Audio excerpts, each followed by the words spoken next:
ಗುರೋರ್ವಾಕ್ಯೇ ಭರಂ ತ್ಯಜ. ಮೋಕ್ಷದಲ್ಲಿ ಮಿತ್ರ ಇಲ್ಲ ಅಂತ ಹೇಳಬೇಕಾಗುತ್ತೆ ಅಂತ ಪ್ರತಿಬಂಧಿಯನ್ನು ಹೇಳಿದರು. ಕಾರಣ ಏನು? ಮಿತ್ರನೂ ಕೂಡ ಸಂಸಾರಕ್ಕೆ ಕಾರಣನಾಗಿದ್ದಾನೆ. ಸಂಸಾರ ಅಂದರೆ ದುಃಖಕ್ಕೆ ಕಾರಣನಾದವನು ಮಿತ್ರನೂ ಹೌದು.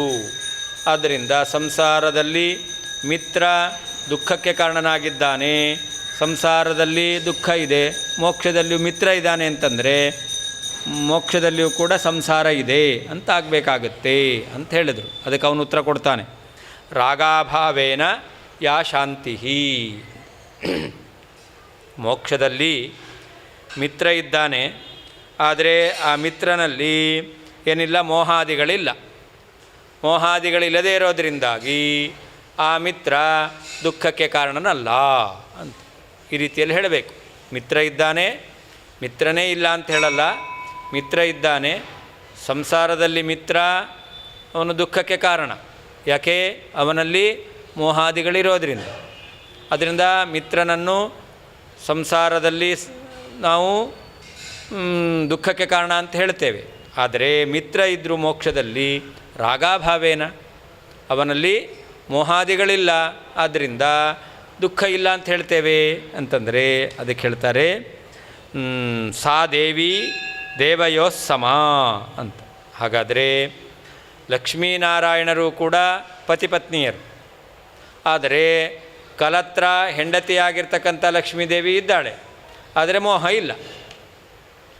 ಹಾಗಾದರೆ ದುಃಖಕ್ಕೆ ಕಾರಣ ಯಾವುದು? ಮೋಹ.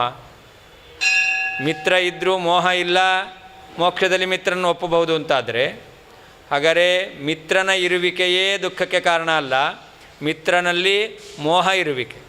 ಹಾಗೆ ಕಲತ್ರ ಹೆಂಡತಿ ಇರುವಿಕೆಯೇ ದುಃಖಕ್ಕೆ ಕಾರಣ ಅಲ್ಲ, ಹೆಂಡತಿಯಲ್ಲಿ ಮೋಹ ಎಂಬತಕ್ಕಂಥದ್ದು. ನಿತ್ಯ ತೃಪ್ತನಾದ ನಿತ್ಯ ಮುಕ್ತಳಾದ ಲಕ್ಷ್ಮೀನಾರಾಯಣರಲ್ಲಿ ಮೋಹ ಎಂಬತಕ್ಕಂಥದ್ದಿಲ್ಲ. ಹಾಗಿರಬೇಕಾದ್ರೆ ಆ ಲಕ್ಷ್ಮೀನಾರಾಯಣರು ಮೋಕ್ಷದಲ್ಲಿ ಅವರಿದ್ದಾರೆ ಅಂತ ಹೇಳಿದ್ರೆ ಏನು ತೊಂದರೆ? ಅತಃ ಕಲತ್ರ ಶೂನ್ಯಸ್ಯ ಗುರೋಹ ವಾಕ್ಯೆ ಭರಂ ತ್ಯಜ. ನಿಮ್ಮ ಗುರುಗಳು ಏನು ಹೇಳ್ತಾರೆ? ಮೋಕ್ಷದಲ್ಲಿ ಸ್ತ್ರೀಯರೇ ಇಲ್ಲ ಅಥವಾ ಹೆಂಡತಿ ಇಲ್ಲ ಅಂತ ಹೇಳ್ತಾರೆ.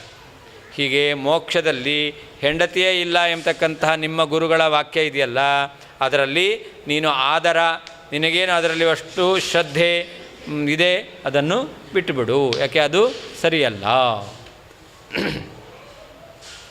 ರಾಗಾಭಾವೇನ, ಮೋಹ ಇಲ್ಲದೇ ಇರುವುದರಿಂದ ಯಾ ಶಾಂತಿ, ಮಿತ್ರನಿದ್ದರೂ ಕೂಡ ಸಂಸಾರ ಇಲ್ಲ ಎಂಬುದಾಗಿ ದೋಷವನ್ನು ಪರಿಹಾರ ಮಾಡುವುದಾದರೆ ಆ ದೋಷ ಪರಿಹಾರ ಮಾಡುವಿಕೆಯು ದೇವೀ ದೇವಯೋಹೋ, ಲಕ್ಷ್ಮೀ ಮತ್ತು ನಾರಾಯಣರಿಗೂ ಸಮಾನವೇ ಆಗಿದೆ. ಅತಃ ಆದ್ದರಿಂದ ಕಲತ್ರ ಶೂನ್ಯಸ್ಯ, ಪತ್ನಿ ಶೂನ್ಯನಾದ ಗುರೋಹೋ, ನಿನ್ನ ಗುರುವಿನ ವಾಕ್ಯೆ, ಮಾತಿನಲ್ಲಿ ಭರಂ, ವಿಶ್ವಾಸವನ್ನು ತ್ಯಜ, ಬಿಡು. ಅಪಹಾಸ್ಯ ಮಾಡ್ತಾರೆ. ಭರವಸೆ, ವಿಶ್ವಾಸ. ಭರ ಅಂದರೆ ವಿಶ್ವಾಸ, ಆಸಕ್ತಿ, ಅದನ್ನು ಬಿಡು ಅಂತ ಇಲ್ಲಿ ಸ್ವಲ್ಪ ತಮಾಷೆ ಮಾಡ್ತಾರೆ. ನಿಮ್ಮ ಗುರುಗಳು, ಅವನಿಗೆ ಪತ್ನಿ ಇಲ್ಲ, ಆದ್ದರಿಂದಾಗಿ ಪತ್ನಿರಹಿತನಾದ ಅವನು ಉಳಿದವರಿಗೂ ಕೂಡ ಪತ್ನಿ ಇರಬಾರ್ದು ಅಂತ ಮಾಡ್ತಾ ಇದ್ದಾರೆ.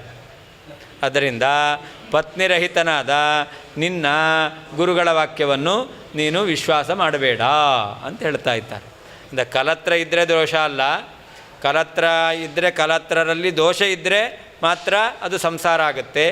ಅದರಿಂದ ಕಲತ್ರ ನಿಲ್ಲದೇ ಇರತಕ್ಕಂತಹ ನಿಮ್ಮ ಗುರುಗಳು ಮೋಕ್ಷದಲ್ಲಿ ಕಲತ್ರವೇ ಇಲ್ಲ ಅಂತ ಹೇಳ್ತಾ ಇದ್ದಾನೆ. ಆದ್ದರಿಂದ ಆ ಮಾತನ್ನು ವಿಶ್ವಾಸ ಮಾಡಬೇಡ.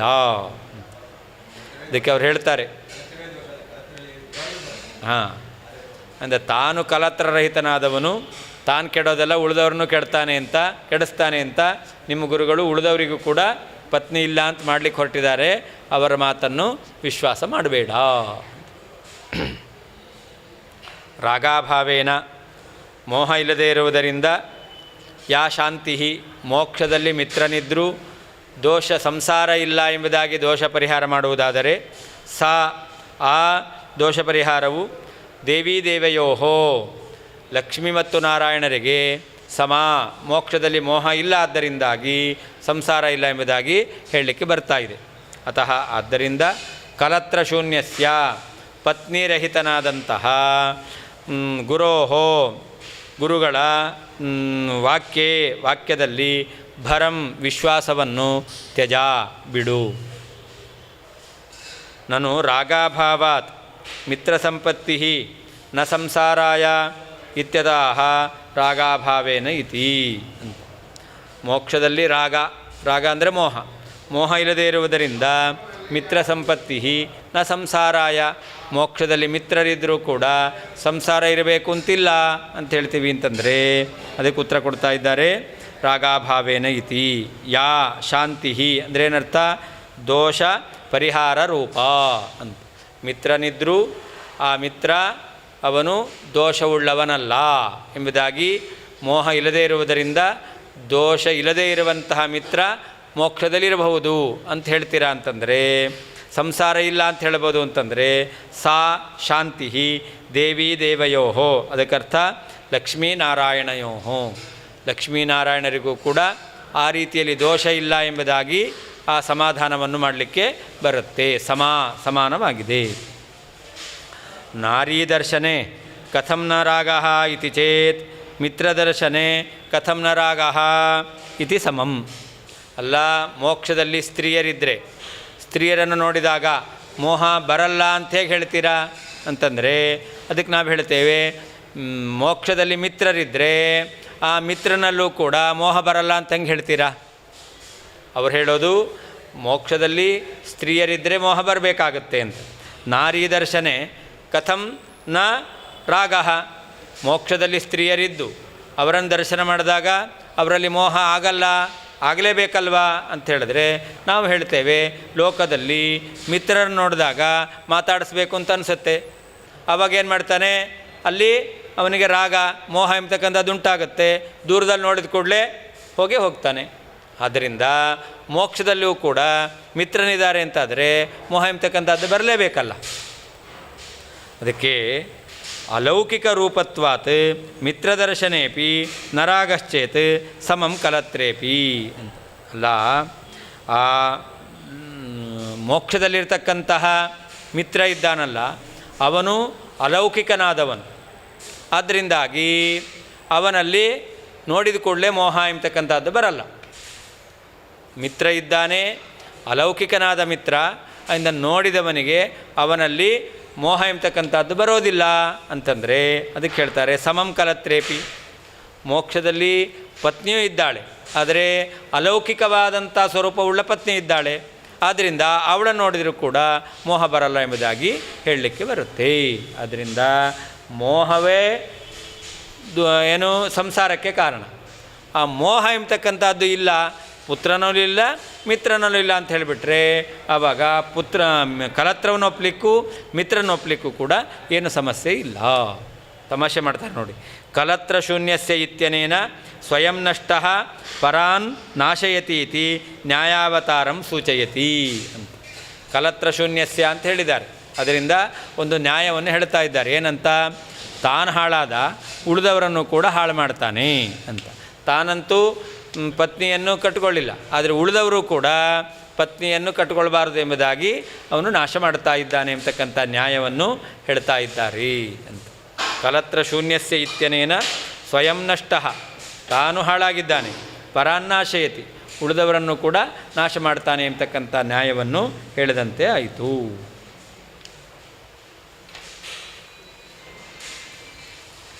ಉನ್ನಯೋರ್ಜಿತ ಧರ್ಮೇಣ ಭಾರ್ಯಾಂಚ ಸಹಧರ್ಮಣೀಂ. ಅವ್ರು ಹೇಳ್ತಾರೆ, ನೀನು ಪತ್ನಿಯನ್ನು ಸ್ವೀಕಾರ ಮಾಡಿ ಅದರಿಂದ ಉನ್ನಯ, ನಿನ್ನ ಧರ್ಮವನ್ನು ನೀನು ವಿಶೇಷವಾಗಿ ಅನುಷ್ಠಾನ ಮಾಡು ಅಂತ. ಮೋಕ್ಷವನ್ನು ಪಡ್ಕೊಳ್ಬಹುದು. ಅವರ ಮತ ಪ್ರಕಾರ ಯಾರು ಪತ್ನಿ ಉಳ್ಳವರಾಗಿದ್ದಾರೋ ಅವರಿಗೂ ಮೋಕ್ಷ ಇಲ್ಲ, ಸನ್ಯಾಸಿಗಳಾಗಬೇಕು. ಎಲ್ಲರೂ ಕೂಡ ದಿಗಂಬರರಾಗಿ ಸನ್ಯಾಸಿಗಳಾದರೆ ಮಾತ್ರ ಅವರಿಗೆ, ಪುರುಷರಿಗೆ ಮಾತ್ರ ಮೋಕ್ಷ. ಅದರಿಂದ ಪತ್ನಿ ತ್ಯಾಗ ಆಗಲೇಬೇಕು ಅಂತ. ಅದಕ್ಕೆ ಹೇಳ್ತಾರೆ, ಪತ್ನಿ ತ್ಯಾಗ ಮಾಡಿ ಮೋಕ್ಷ ಬಿಡಬೇಕಾಗಿಲ್ಲ, ಪತ್ನಿಯನ್ನು ಇಟ್ಕೊಂಡು ಮೋಕ್ಷ ಬಿಡಬೇಕಾಗಿಲ್ಲ, ಪತ್ನಿಯನ್ನು ತ್ಯಾಗ ಮಾಡಿಯೇ ಮೋಕ್ಷ ಪಡಿಬೇಕು ಅಂತಿಲ್ಲ, ಪತ್ನಿಯನ್ನು ಇಟ್ಕೊಂಡೇ ಮೋಕ್ಷವನ್ನು ಪಡಿ ಅಂತ ತಮಾಷೆ ಮಾಡ್ತಾ ಇದ್ದಾರೆ. ಇಲ್ಲ, ಪುರುಷರಿಗೆ ಮಾತ್ರ ಮೋಕ್ಷ, ಅವರಿಗೂ ಕೂಡ, ಅದರಲ್ಲಿಯೂ ಕೂಡ ಯಾರು ಸನ್ಯಾಸ ಸ್ವೀಕಾರ ಮಾಡಿದ್ದಾರೋ ಅವರಿಗೆ ಮಾತ್ರ, ಪತ್ನಿ ತ್ಯಾಗ ಮಾಡಿದ್ದಾರೋ ಅವರಿಗೆ ಮಾತ್ರ. ಯಾರು ಬೇಕಾರಾಗಲಿ, ಹಾಂ ಹೌದು ಹೌದು, ಪುರುಷ ರೂಪದಲ್ಲೇ ಬರಬೇಕು, ಸ್ತ್ರೀ ರಹಿತರಾಗಿರಬೇಕು. ಹಾಂ, ಸಾಧ್ವಿಗಳಿದ್ದರೂ ಕೂಡ ಸ್ತ್ರೀಯರಿರ್ತಾರಲ್ಲ, ಅವರಿಗೂ ಕೂಡ ಪುನಃ ಪುರುಷ ಜನ್ಮ ಬಂದೇನೆ ಮೋಕ್ಷ ಆಗಬೇಕು. ಹೌದು, ಹಾಂ, ಪಡಿಬೇಕು ಅಂಥೇಳಿ ಆ ರೂಪವನ್ನು ಪಡ್ಕೊಂಡಿರ್ತಾರೆ. ಅದು ಸರಿಯಲ್ಲ. ಹಾಂ, ಮೋಕ್ಷ ಅಂತ. ಹಾಂ, ಊರ್ಜಿತ ಧರ್ಮೇಣ, ಶ್ರೇಷ್ಠವಾದ ಧರ್ಮದಿಂದ ಸಹಧರ್ಮಿಣಿಯಾಗಿರ್ತಕ್ಕಂಥ ಭಾರ್ಯಾಂಚ, ಹೆಂಡತಿಯನ್ನೂ ಕೂಡ ಉನ್ನಯ, ಮೋಕ್ಷಕ್ಕೆ ಕರ್ಕೊಂಡು ಹೋಗು ಅಂತ. ನೀನೀಗ ನಮ್ಮ ಆಚಾರ್ಯರ ಸಿದ್ಧಾಂತವನ್ನು ಅನುಸರಣೆ ಮಾಡಿದ್ರೆ ಉತ್ತಮವಾದ ಧರ್ಮವನ್ನು ಸ್ವೀಕಾರ ಮಾಡದಂತೆ ಆಯಿತು. ಆದ್ದರಿಂದಾಗಿ ನೀನು ಮೋಕ್ಷಕ್ಕೆ ಹೋಗ್ತೀಯ, ನಿನ್ನ ಪತ್ನಿಯನ್ನು ಕೂಡ ಮೋಕ್ಷಕ್ಕೆ ಕರ್ಕೊಂಡು ಹೋಗಬಹುದು. ಊರ್ಜಿತ ಧರ್ಮೇಣ, ಶ್ರೇಷ್ಠವಾದ ಧರ್ಮದಿಂದ ಸಹಧರ್ಮಿಣೀಂ, ಧರ್ಮಪತ್ನಿಯಾಗಿರ್ತಕ್ಕಂತಹ ಭಾರ್ಯಾಂ, ಹೆಂಡತಿಯನ್ನು ಕೂಡ ಉನ್ನಯ, ಮೋಕ್ಷಕ್ಕೆ ಕರ್ಕೊಂಡು ಹೋಗು.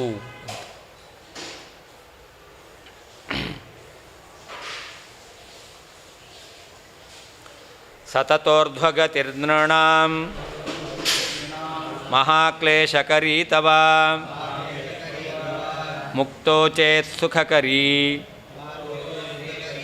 ಭಾರ್ಯಾಕೇನ ಭಯಂಕರೀ. ಅವರು ಮೋಕ್ಷ ಅಂದರೆ ಏನು ಹೇಳ್ತಾರೆ? ಸಂತತ ಊರ್ಧ್ವಗಮನ ಅಂತ, ನಿರಂತರವಾಗಿ ಮೇಲೆ ಹೋಗ್ತಕ್ಕಂಥದ್ದು, ಇದನ್ನೇ ಮೋಕ್ಷ ಅಂತ ಹೇಳ್ತಾರೆ. ಸ್ವಲ್ಪ ದೂರ ಹೋದ್ರೇ ಶ್ರಮ ಆಗುತ್ತೆ, ಇನ್ನು ಯಾವಾಗಲೂ ಹೋಗ್ತಾ ಇದ್ದರೆ ಶ್ರಮ ಆಗುತ್ತೋ ಇಲ್ವೋ? ಅದಕ್ಕೆ ಹೇಳ್ತಾರೆ, ಸತತ ಊರ್ಧ್ವಗತಿ ಲೋಕದಲ್ಲಿ ಮಹಾಕ್ಲೇಶಕರಿ. ಯಾವಾಗಲೂ ಹೋಗ್ತಾನೆ ಇದ್ದರೆ, ಅದು ಮೇಲೆ ಹೋಗ್ತಾ ಇದ್ದರೆ ಏನಾಗುತ್ತೆ, ಮೆಟ್ಲು ಎಷ್ಟು ಹತ್ಕೊಂಡು ಹೋಗ್ಬೋದು, ಲಿಫ್ಟ್ ಇದ್ದರೆ ಒಳ್ಳೆಯದಪ್ಪ ಅಂತ ಅನಿಸುತ್ತೆ. 3rd ಫ್ಲೋರಿಗೆ ಹೋಗಬೇಕು ಅಂದರೆ ಕಷ್ಟ ಆಗ್ಬಿಡುತ್ತೆ. ಇನ್ನೂ ಹೋಗ್ತಾನೆ ಇರಬೇಕು ಅಂತಂದರೆ ಅದು ಮಹಾಕ್ಲೇಶಕಾರಕವಾಗಿರ್ತಕ್ಕಂಥದ್ದು. ಆದರೆ ಅದನ್ನು ನೀವೇನು ಹೇಳ್ತೀರಾ? ಮೋಕ್ಷ ಎಂಬುದಾಗಿ ಹೇಳ್ತೀರ.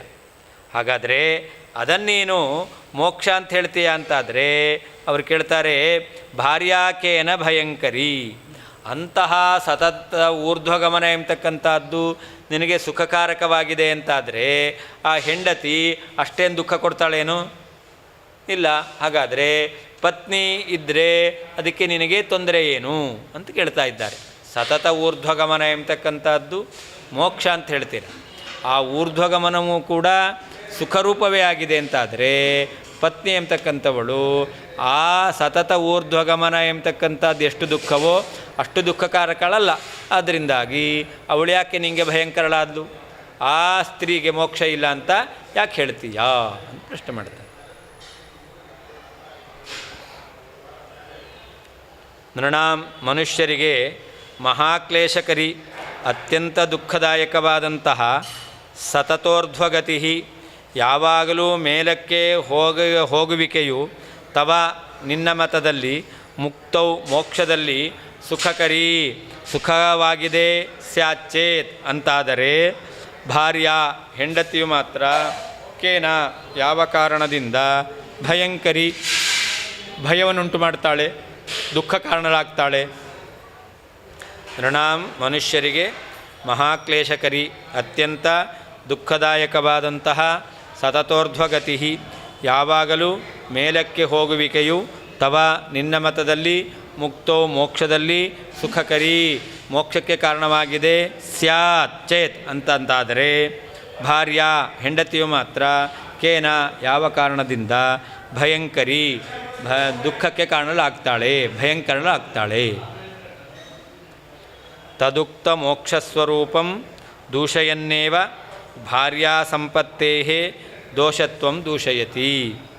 ಅವರು ಹೇಳಿರುವಂತಹ ಮೋಕ್ಷಸ್ವರೂಪವೂ ಸರಿಯಲ್ಲ ಅನ್ನೋದರ ಜೊತೆಯಲ್ಲಿ ಮೋಕ್ಷದಲ್ಲಿ ಭಾರ್ಯ ಇದ್ದಾಳೆ ಎಂಬುದಾಗಿ ಏನು ನಿಷೇಧ ಮಾಡ್ತಾರೆ ಅವರು, ಅದನ್ನು ಕೂಡ ನಿರಾಕರಣೆ ಮಾಡ್ತಾ ಇದ್ದಾರೆ. ತದುಕ್ತ ಮೋಕ್ಷಸ್ವರೂಪಂ ದೂಷಯನ್ನೇವ, ಅವರು ಹೇಳಿರುವಂತಹ ಮೋಕ್ಷಸ್ವರೂಪವನ್ನು ನಿರಾಕರಣೆ ಮಾಡ್ತಾ ಭಾರ್ಯಾ ಸಂಪತ್ತೇಃ ದೋಷತ್ವಂ, ಹೆಂಡತಿಯು ಮೋಕ್ಷದಲ್ಲಿದ್ದಾಳೆ ಅಂತಂದರೆ ಅದು ದುಃಖಕ್ಕೆ ಕಾರಣವಾಗುತ್ತೆ ಎಂಬುದಾಗಿ ಏನು ಹೇಳ್ತಾ ಇದ್ದಾರೆ, ಅದನ್ನು ಕೂಡ ದೂಷಯತಿ, ದೂಷಣೆ ಮಾಡ್ತಾ ಇದ್ದಾರೆ. ಸತತ ಇತಿ ತವ ಮತೆ ಅಂದರೆ ಮುಕ್ತೌ ಸುಖಕರಿ ಸ್ಯಾಚ್ಚೇತಿತಿ ಸಂಬಂಧ. ಆ ಶ್ಲೋಕದಲ್ಲಿ ಅನ್ವಯ ಹೇಗೆ ಅಂತ ಹೇಳ್ತಾರೆ.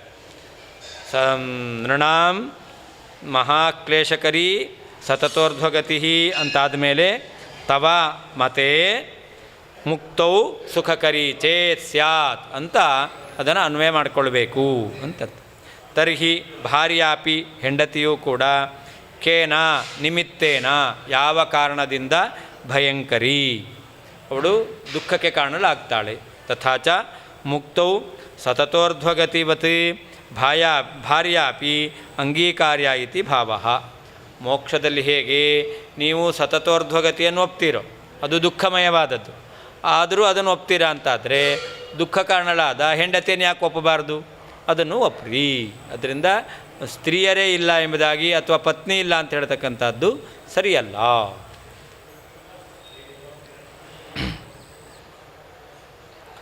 ವೃಥಾ ವೇದೇಷು ದೇವೇಷು ಸಸ್ಸು ಯಜ್ಞಾಧಿಕಾರಿಷು ನಮಸ್ಸರಂ ಕುರುಮಃ ದೋಷಮೀಷತ್ಪರಾಕುರು. ವೇದಗಳಲ್ಲಿ, ದೇವತೆಗಳಲ್ಲಿ, ಯಜ್ಞ ಮಾಡುವಂತಹ ಬ್ರಾಹ್ಮಣರಲ್ಲಿ ಅವರು ಎಲ್ಲರಲ್ಲಿಯೂ ಕೂಡ ದ್ವೇಷವನ್ನು ಮಾಡ್ತಾರೆ. ವೇದ ಸುಳ್ಳು, ವೇದೋಕ್ತ ಧರ್ಮ ಕರ್ಮಗಳನ್ನು ಮಾಡಬೇಕಾಗಿಲ್ಲ, ಅಂತಹ ಕರ್ಮವನ್ನು ಮಾಡ್ತಕ್ಕಂಥವರು ಕೂಡ ಕೇವಲ ಹೊಟ್ಟೆಪಾಡಿಗೋಸ್ಕರ ಮಾಡ್ತಾ ಇದ್ದಾರೆ. ವೇದಗಳನ್ನು ಒಪ್ಪಿಲ್ಲ, ಅದರಿಂದಾಗಿ ದೇವತೆಗಳನ್ನು ಉದ್ದೇಶವಾಗಿ ಇಟ್ಕೊಂಡು ನೀವೇನು ಯಜ್ಞ ಮಾಡ್ತೀರಾ, ಯಜ್ಞವೂ ಬೇಕಾಗಿಲ್ಲ. ವೇದ ಅದು ಪ್ರಮಾಣ ಅಲ್ಲ, ವೇದ ಪ್ರಮಾಣ ಅಲ್ಲ, ಅದರಿಂದಾಗಿ ವೇದದಲ್ಲಿ ಹೇಳಿರ್ತಕ್ಕಂಥ ಯಜ್ಞಯಾಗಾದಿಗಳಿಗೆ ಬೇಕಾದ ದೇವತೆಗಳು ಇಲ್ಲವೇ ಇಲ್ಲ. ಆ ಯಜ್ಞದಲ್ಲಿ ಹೇಳಿರ್ತಕ್ಕಂಥ ದೇವತೆಗಳನ್ನು ಸಂತೋಷಗೊಳಿಸಬೇಕು ಎಂಬುದಾಗಿ ಏನು ಕರ್ಮ ಮಾಡ್ತಾ ಇದ್ದಾರೆ, ಆ ಕರ್ಮವೂ ಬೇಕಾಗಿಲ್ಲ.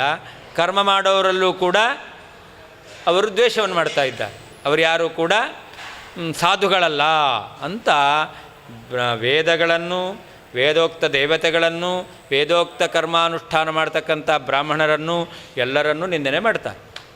ಆದರೆ ಅದಕ್ಕೆ ಹೇಳ್ತಾರೆ, ಅಂತಹ ಮತ್ಸರಂ ನ ಕುರು, ವೇದದಲ್ಲಿ ಆಗಲಿ ಅಥವಾ ದೇವತೆಗಳಲ್ಲಾಗಲಿ ಅಥವಾ ವೇದೋಕ್ತ ಕರ್ಮ ಮಾಡ್ತಕ್ಕಂಥ ಬ್ರಾಹ್ಮಣರಲ್ಲಾಗಲಿ ದ್ವೇಷವನ್ನು ಮಾಡಬೇಡ. ಮತ್ತು ಮಹಾದೋಷಂ ಈಶತ್ ಪರಾಕುರು ಅಂತ. ಆ ದ್ವೇಷ ಇದೆಯಲ್ಲ ಅದೇ ದೊಡ್ಡ ದೋಷ. ದ್ವೇಷ ಇದೆಯಲ್ಲ, ಬ್ರಾಹ್ಮಣರನ್ನು, ದೇವತೆಗಳನ್ನು, ವೇದಗಳನ್ನು ದ್ವೇಷ ಮಾಡ್ತಕ್ಕಂಥದ್ದೇ ಅದನ್ನು ದೊಡ್ಡ ದೋಷ ಅಂತ ಶಾಸ್ತ್ರ ಹೇಳ್ತಾ ಇದೆ. ಅದನ್ನು ಈಶತ್ ಪರಾಕುರು, ಸ್ವಲ್ಪ ಆದರೂ ನೀ ದೂರ ಮಾಡ್ಕೊ, ಇಲ್ಲ ಅಂತಾದರೆ ಮಹಾದೋಷವೇ ಬರ್ತಿತ್ತು. ಅಂತಹ ದ್ವೇಷ ಮಹಾದೋಷ. ಆ ಮಹಾದ್ವೇಷ ದೋಷ ಎಂಬತಕ್ಕಂಥದ್ದನ್ನು ನೀನು ಅಂಟಿಸ್ಕೊಳ್ಬೇಡ ಎಂಬುದಾಗಿ ಅವರಿಗೆ ಹೇಳ್ತಾ ಇದ್ದಾರೆ. ವೇದೇಶು ಅಪೌರುಷೇಯವಾದ ವೇದಗಳಲ್ಲಿ, ದೇವೇಶು ವೇದದಲ್ಲಿ ಉಕ್ತರಾಗಿರ್ತಕ್ಕಂಥ ದೇವತೆಗಳಲ್ಲಿ, ಯಾಗಾಧಿಕಾರಿಷು ಯಜ್ಞ ಯಾಗಾದಿಗಳನ್ನು ಮಾಡ್ತಕ್ಕಂತಹ ಸತ್ಸು ಬ್ರಾಹ್ಮಣರಲ್ಲಿ ವೃಥಾ ವ್ಯರ್ಥವಾಗಿ ಮತ್ಸರಂ ಮಾತ್ಸರ್ಯವನ್ನು ನಕುರು ಮಾಡಬೇಡ. ಮಹಾದೋಷಂ ದೋಷಗಳಲ್ಲಿ ದೊಡ್ಡದಾಗಿರ್ತಕ್ಕಂತಹ ಮತ್ಸರಂ ಮಾತ್ಸರ್ಯವನ್ನು ಈಶತ್ ಸ್ವಲ್ಪವಾದರೂ ಪರಾಕುರು ಕಡಿಮೆ ಮಾಡು, ದ್ವೇಷವನ್ನು ಸ್ವಲ್ಪ ಕಡಿಮೆ ಮಾಡು. ವೇದೇಶು ಅಪೌರುಷೇಯವಾದ ವೇದಗಳಲ್ಲಿ, ದೇವೇಶು ವೇದೋಕ್ತವಾದ ದೇವತೆಗಳಲ್ಲಿ, ಯಜ್ಞಯಾಗಾಧಿಕಾರಿಷು ಯಜ್ಞಯಾಗಾದಿಗಳನ್ನು ಮಾಡತಕ್ಕಂತಹ ಸತ್ಸು ಸಜ್ಜನರಲ್ಲಿ, ವೃಥಾ ವ್ಯರ್ಥವಾಗಿ, ಮಾತ್ಸರ್ಯವನ್ನು ನ ಕುರು ಮಾಡಬೇಡ, ಮಹಾದೋಷಂ ದೋಷಗಳಲ್ಲಿಯೇ ದೊಡ್ಡದಾದಂತಹ ಮಾತ್ಸರ್ಯವನ್ನು, ಈಶತ್ ಸ್ವಲ್ಪವಾದರೂ, ಪರಾಕುರು ಬಿಡು. ವೃಥಾ ಇತ್ಯನೇನ ವೇದಾದಿನಿಂದನಂ ಮಹಾದೋಷಕರಂ ಮತ್ಸರಾದೇವ ಇತಿ ಸೂಚಯತಿ. ಅಲ್ಲಿ ವೃಥಾ ಅಂತ ಹೇಳಿದ್ದಾರೆ, ವ್ಯರ್ಥವಾಗಿ ಅಂತ ಆ ಮತ್ಸರವನ್ನು ಮಾಡಬೇಡ ಅಂತ. ವೃಥಾ ಅಂತ ಹೇಳಿದ್ರಿಂದ ವೇದಾದಿನಿಂದನ ಇದೆಯಲ್ಲ ಅದು ಮಹಾದೋಷಕರ, ತುಂಬ ಅನರ್ಥವನ್ನು ಉಂಟು ಮಾಡುತ್ತೆ ಎಂಬುದಾಗಿ ಹೇಳಿ, ಮತ್ಸರಾದೇವ ಯಾಕೆ ಮಾತ್ಸರ್ಯ ಇರೋದ್ರಿಂದಲೇ ಮಹಾದೋಷಕರ, ಅಂತಹ ಮಾತ್ಸರ್ಯವನ್ನು ನೀನು ಬಿಡು ಎಂಬುದಾಗಿ ಹೇಳ್ತಾ ಇದ್ದಾರೆ. ಅಥೋ ವೈದಿಕ ಮರ್ಯಾದೈವ ಅಂಗೀಕಾರ್ಯ ಅವಿವೇಕಿನ ವೈದಿಕಾನಾಂತು ಕಲಹೋ ವೇದಾರ್ಥ ಸ್ಫೂರ್ತಿತಃ ಪರಂ. ಅದಕ್ಕೆ ಹೇಳ್ತಾರೆ, ನೀನು ವೇದವನ್ನು ಪ್ರಮಾಣ ಅಂತ ಯಾರು ಒಪ್ಪಿದ್ದಾರೋ ಅಂಥವರ ಏನೊಂದು ಧರ್ಮ ಮಾರ್ಗ ಇದೆ ಅದನ್ನೇ ಅನುಸರಣ ಮಾಡು ಅಂತ ಜೈನರಿಗೆ ಹೇಳ್ತಕ್ಕಂಥದ್ದು. ಅಪೌರುಷೇಯವಾದ ವೇದವನ್ನು ನಿಂದನೆ ಮಾಡುವಂತಹ ನಿನ್ನ ಪ್ರವೃತ್ತಿಯನ್ನು ಬಿಟ್ಟು ಯಾರು ಅಪೌರುಷೇಯವಾದ ವೇದವನ್ನು ಒಪ್ಪಿ ಧರ್ಮ ಮಾರ್ಗದಲ್ಲಿ ಹೋಗಬೇಕು ಅಂತ ಹೇಳ್ತಾ ಇದ್ದಾರೋ ಅಂಥವರ ಸಿದ್ಧಾಂತವನ್ನು ಮತವನ್ನು ನೀನು ಅವಲಂಬನೆ ಮಾಡು ಅಂತ. ಅದಕ್ಕೆ ಅವನು ಪ್ರಶ್ನೆ ಮಾಡಬಹುದು, ಅಲ್ಲ ನೀವು ಹೇಳ್ತೀರಾ ವೇದವು ಪ್ರಮಾಣ ಅಂತ, ಆದರೆ ವೇದವನ್ನು ಪ್ರಮಾಣ ಅಂತ ಒಪ್ಪೋರಲ್ಲೇ ಜಗಳ ಇದೆಯಲ್ಲ.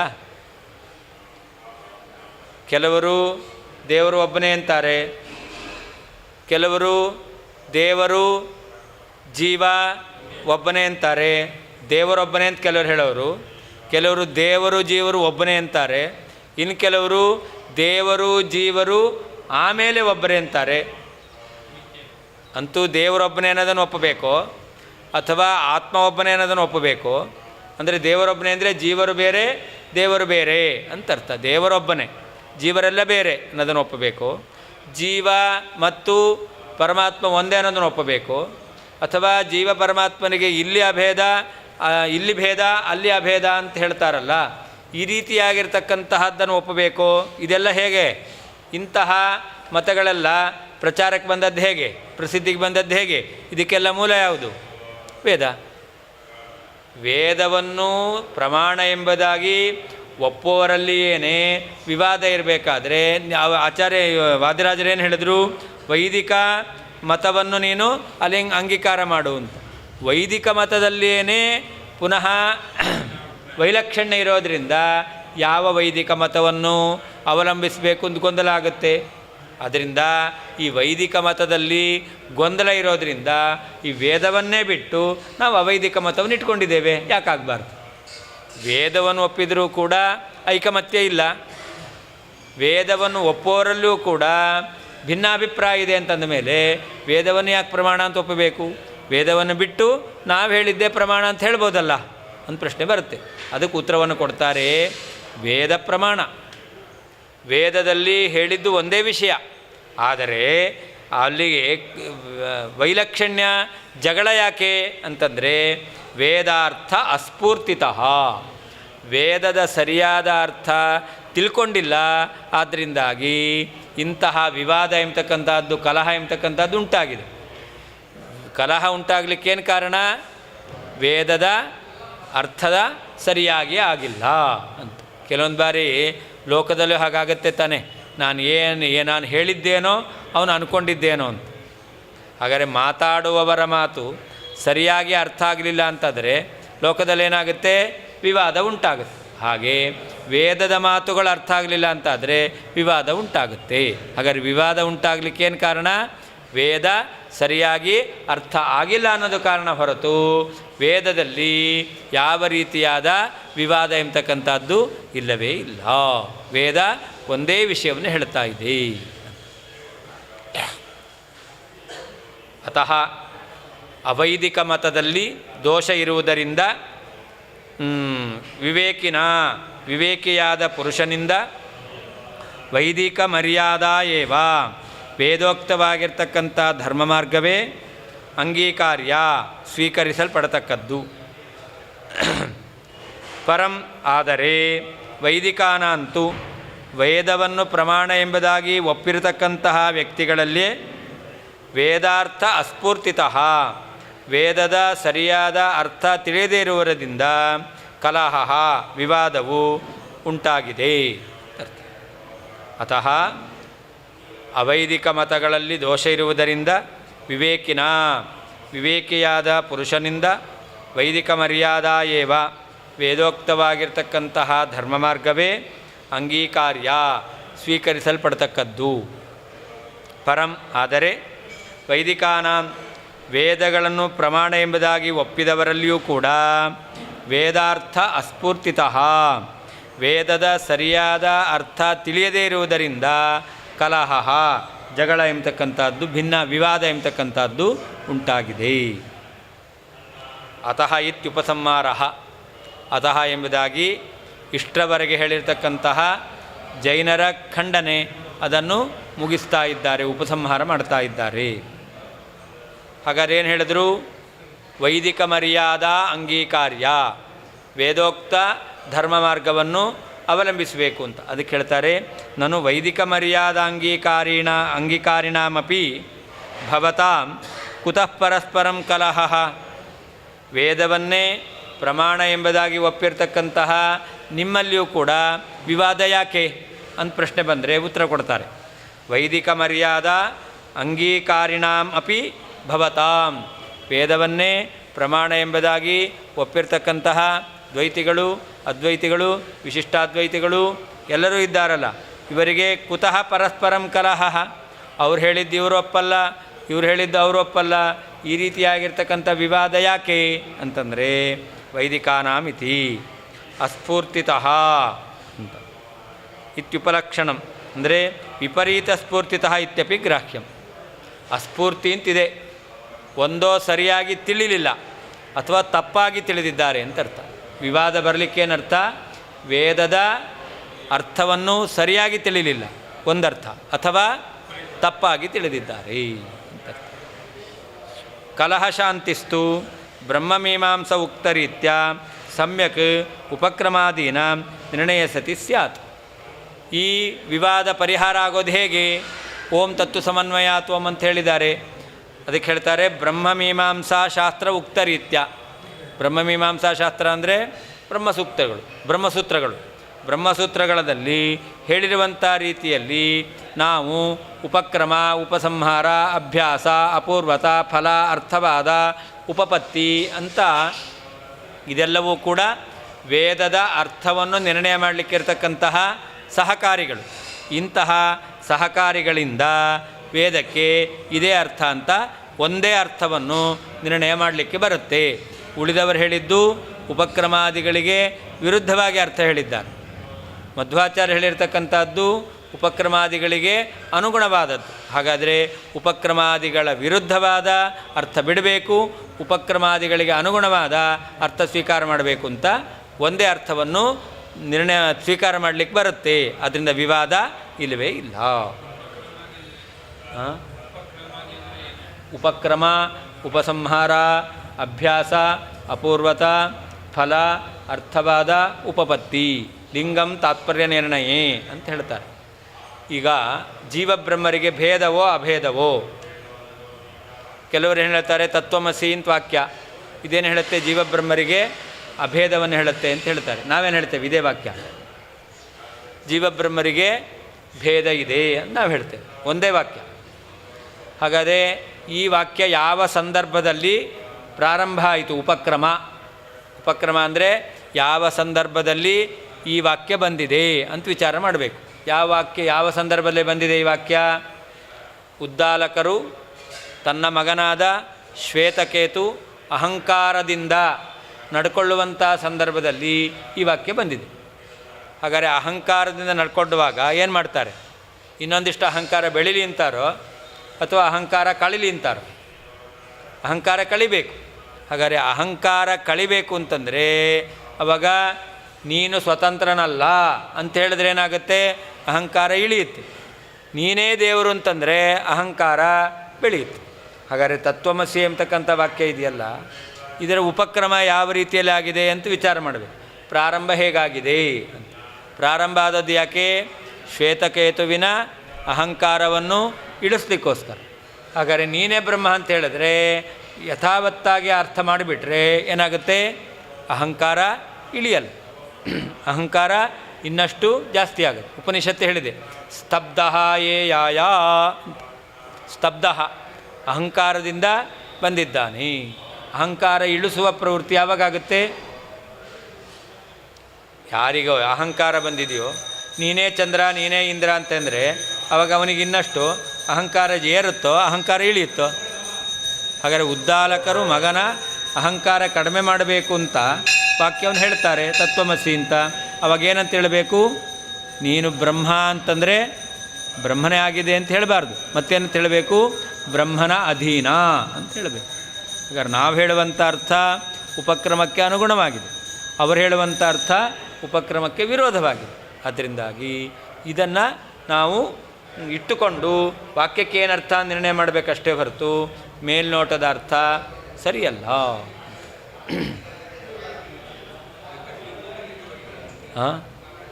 ಯುಕ್ತಿ, ಉಪಪತ್ತಿ ಅಂದರೆ ಯುಕ್ತಿ. ಅತಏವ ಮಧ್ವಭಾಷ್ಯಸ್ಯ ಉಪರಿ ಅತಏವ ಮಧ್ಯಭಾಷ್ಯೋಪರಿ ನ ಭಾಷ್ಯಮಿತಿ ಭಾವ.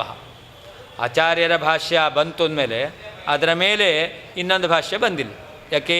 ಆಚಾರ್ಯರು ಉಪಕ್ರಮಾದಿಗ ಈ ತಾತ್ಪರ್ಯ ಏನು ನಿರ್ಣಾಯಕವಾದ ಯುಕ್ತಿಗಳಿದೆ ಅದೆಲ್ಲವನ್ನೂ ಕೂಡ ಸರಿಯಾಗಿ ಆಚಾರ್ಯರು ಉಪಯೋಗ ಮಾಡಿಕೊಂಡು ವೇದಗಳಿಗೆ ಅರ್ಥವನ್ನು ಹೇಳಿದ್ದಾರೆ.